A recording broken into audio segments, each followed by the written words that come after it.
Imagine if you were to bring back a pet that you had lost, a friend that meant a lot to you, or if you had the power to cure cancer, a disease, or regenerate a failing organ. Would you? Today I'm going to be talking about the 3 types of cloning. By listening to my speech, you will gain insight and learn more about this current and ongoing topic of debate. I've learned about cloning in my college biology course, have done a significant amount of work, and have prepared. The first type of cloning I'm going to talk about is recombinant DNA technology. The next is reproductive cloning, and the last, therapeutic cloning. Cloning. What exactly is cloning? The website Medline Plus states that cloning is the process of creating an exact genetic replica of another cell, tissue, or organism. The Center for Bioethics at the University of Minnesota put out a list of 10 states that have laws regarding human cloning, and New Jersey is one of them. The United States has no laws against human cloning, although they will not allow federal funds to be used for the manipulation or creation of an embryo that will later be used for research. An example is seen here of cloning that is 100% natural and occurs in nature is identical twins. Now, like I previously said, there are 3 types of cloning. The first, recombinant DNA technology, is also known as DNA, molecular, or gene cloning. This type of cloning has been around since the 1970s. To clone a gene, a DNA strand from the gene of choice is taken from the chromosomal DNA. It is then placed into a bacterial plasmid.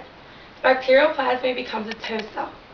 A plasmid is also a self-replicating organism, and so the DNA is reproduced when the plasmid creates an exact copy of itself. DNA cloning tends to take place in molecular biology labs. And DNA cloning, an example for what it is used for, is that it is used for learning about genetic engineering of organisms and gene therapy. Now that we have talked about DNA cloning, let's talk about the next type, reproductive cloning. Reproductive cloning produces an animal or species with the same genetic material or DNA as another living or deceased organism. How this type of cloning is done is that scientists transfer the genetic material from the nucleus of a donor adult cell to an egg. The egg has to have had its nucleus previously removed, in which the donor's DNA can then be placed inside of the egg. Once this has occurred, cellular division can then be stimulated one of 2 ways, either through chemicals or an electric current. Once the embryo has developed enough, it can then be transferred and placed into the uterus of a female host, where it can grow and develop until its birth. Species created through reproductive cloning have the same DNA and genetic material as the original, but they are not an exact or identical copy of them. Reproductive cloning can also be used to create more endangered species or those species with specialized traits who are becoming extinct or dying off.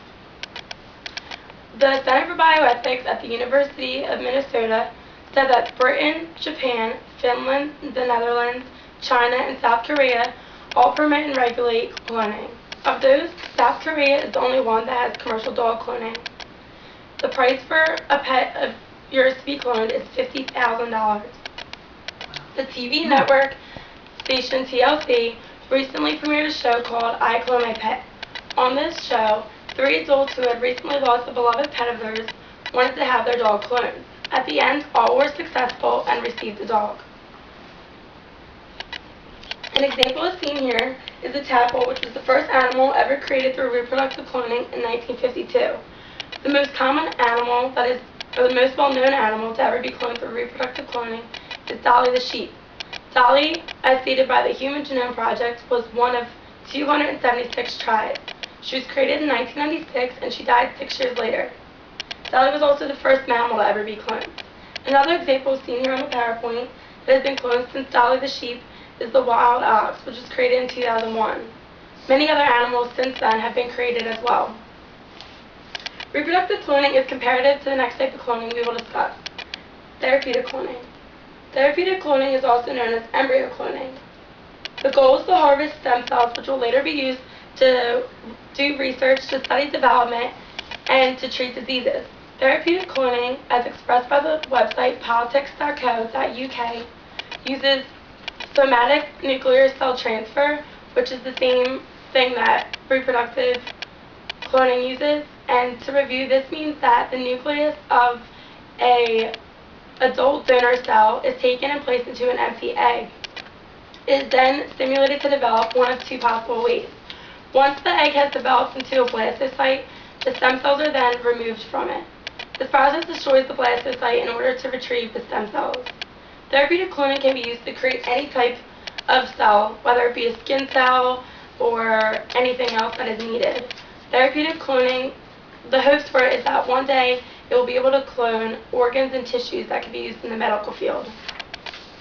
Now that we've discussed the 3 types of cloning that there is, think back on when I'd asked you to close your eyes. Would you want to bring back a pet, a friend, or have the possibility of treating and curing numerous diseases and disorders? Only you have this answer, and even if you don't, I hope that my speech was able to give you more information than you had previously known.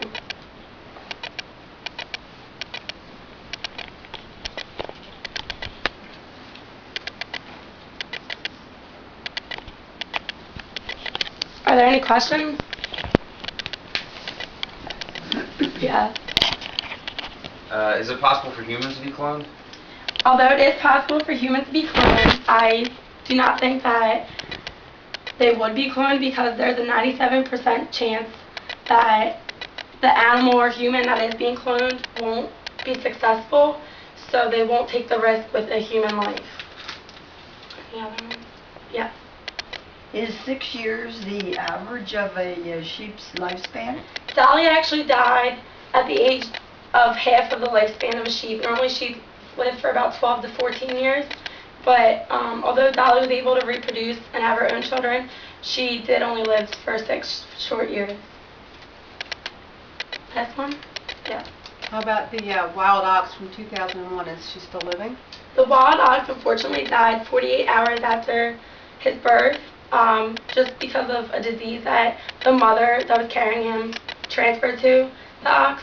But since the ox was created, there's been numerous clones that have been created, including a wild sheep that was in Italy that is still at their zoo.